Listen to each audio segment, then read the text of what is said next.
the Star after receiving the Asian Star Prize Awards in the 14th Seoul International Drama Awards of 2019 for acting. Siya po yung aming pinapanood during lunch break namin nung kami po ay college pa. Pinapakilala ko po ang ating bisita ngayong umaga, Mr. Alden Richard.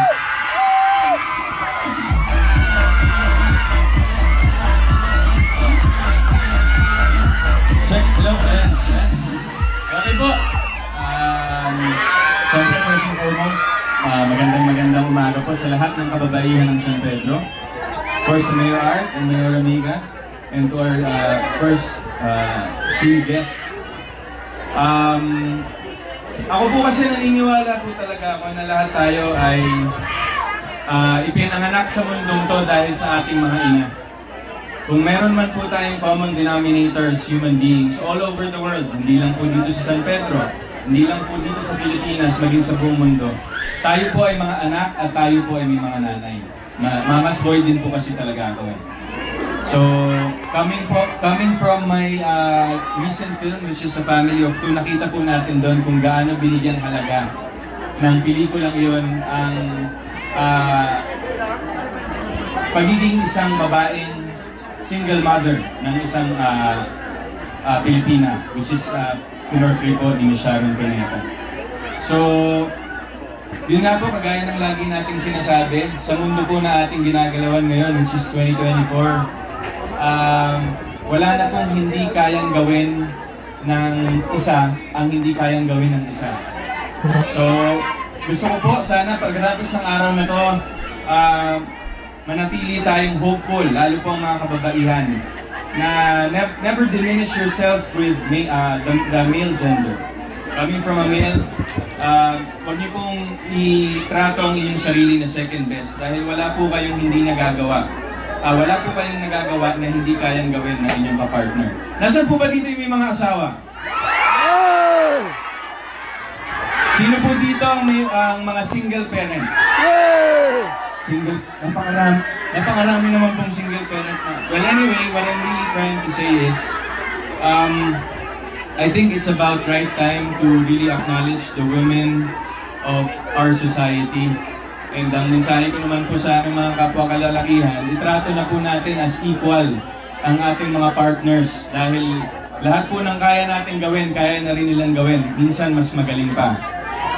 So meron tayong mga leaders na babae sa ngayon, mga powerful individuals na mga kababaihan. So maniwala po tayo sa ating kakayahan, lalo po sa inyong mga kababaihan na nandito ngayon. So muli po, binabati ko po kayo ng Welcome back mga kaaldab. Ito na naman po ang inyong lingkod, si Mr. Destiny. So naandito po pala sa San Pedro, Laguna, si Alden Richards para nga po raw suportahan ang Women's Month. Ito po yung ebidensya at resibo mga kaaldab na pagdating po sa mga gantong kaganapan, kitang-kita nyo po kung gaano po sinusuportahan ni Alden. Kaya nga po sabi ko sa inyo, yung mga nagsasabi ng hindi maganda, hindi kaaya-aya na si Alden daw po nanggagamit, etc. etc. Alam nyo sa totoo lang po mga kaaldab, yung mga yan nagsasalita na yan, affected lang po sila o inis lang po talaga sila sa mga binabalita natin.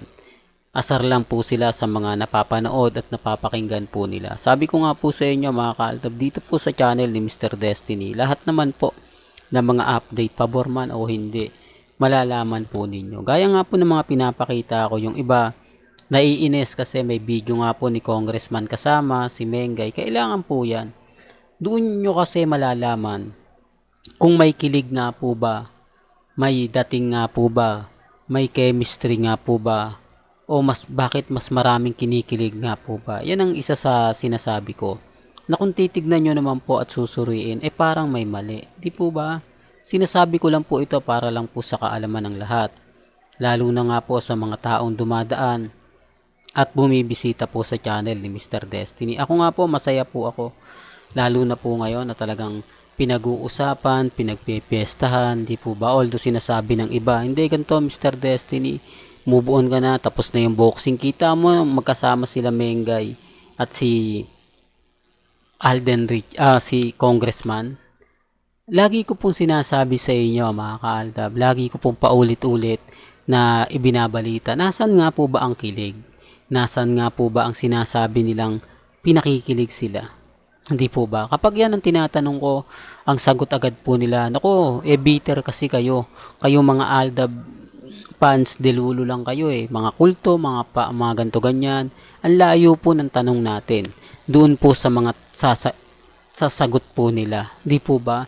Simple lang naman po. Di po ba yung mga sinasabi natin? May mga dating na bakit ganito? Di po ba? Kaya nga sabi ko sa inyo, dapat nagsimba muna. O yung weekend, ibig kong sabihin linggo, di po ba? Nakita sanang nagsimba sila Mengay at si Congressman Arjo. Di po ba? Siyempre birthday mo Di po ba? Natural lang na magsisimba ka.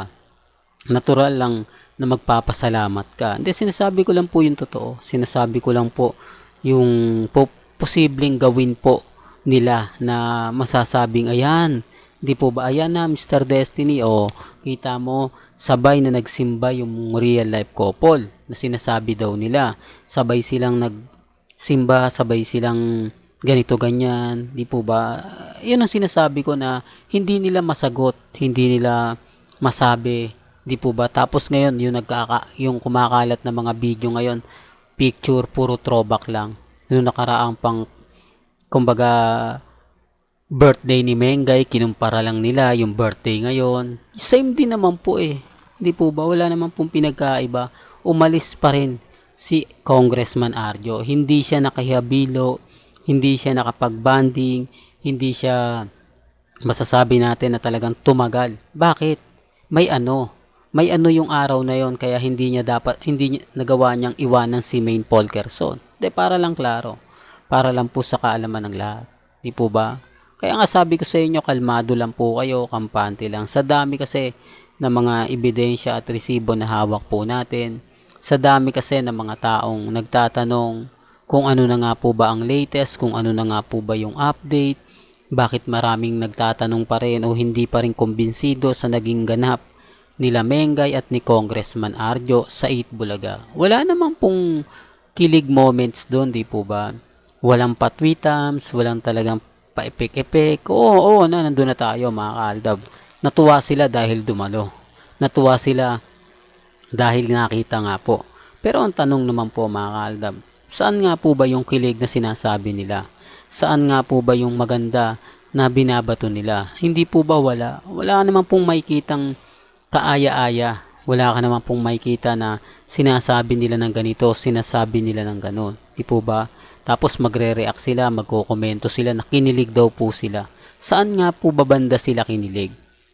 Di po ba? Yan ang simpleng tanong ko lang sa mga armain na kumbaga pupunta sa Facebook page natin, sa channel natin, magre-react, magpo-post ng mga ganito, magpapakita ng mga picture, mga video, tapos sasabihin sa atin na ganito ganyan, huwag kayong magsasubscribe dyan, gagamitin lang kayo niyan, etc. Remind ko lang po, for the record, pasensya na po kayo kung paulit-ulit, para lang klaro, para lang po sa mga dumadaan at bumibisita. Hindi po ako makakuha ng bagong subscriber since 2022, 23, 24. Kaya kahit anong sabihin po ninyo, wala pong magsasubscribe sa akin. Ang followers ko lang po since 2015 hanggang 2019. Yun lang po.